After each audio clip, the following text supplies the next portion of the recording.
துணை குடியரசுத் தலைவர் பதவிக்கான அந்த பதவிக்காலம் 5 ஆண்டுகள். ஏற்கனவே ஜெகதீப் தன்கர் அவர்கள் 2.5 ஆண்டுகள்ல ராஜினாமா பண்ணிட்டாரு.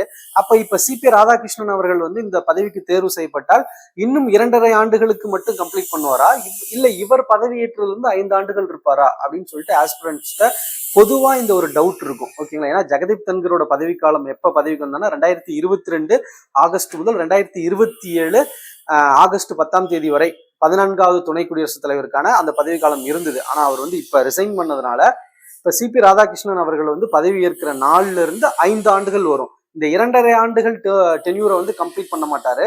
அவர் இப்ப செப்டம்பர் மாசம் 9ஆம் தேதி எலெக்ஷன் நடக்குது. அன்னைக்கே ரிசல்ட் வெளியிட்டுருவாங்க. அந்த ரிசல்ட் வர அன்னையிலிருந்து அவர் என்னைக்கு பதவி ஏற்கிறாரோ, ஆபீஸ் அந்த துணை குடியரசுத் தலைவர் அலுவலகத்துல போய் பதவி ஏற்கிறாரோ அன்னையிலிருந்து 5 ஆண்டுகள் துணை குடியரசுத் தலைவரா இருப்பாங்க. ஸோ 2.5 ஆண்டுகள் 2027 வரைக்கும் தான், அப்படிலாம் இல்ல.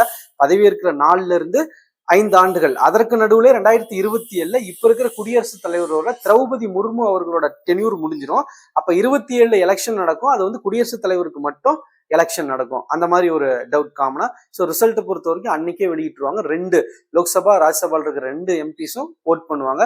ஒவ்வொரு எம்பிக்கு ஒவ்வொரு ஓட் தான் வேல்யூ. ஓகேங்களா? ப்ரொபோஷனல் ரெப்ரசன்டேஷன் சொல்ற விகிதாச்சார பிரதிநிதித்துவ முறையில இந்த தேர்தல் நடத்தப்படும்.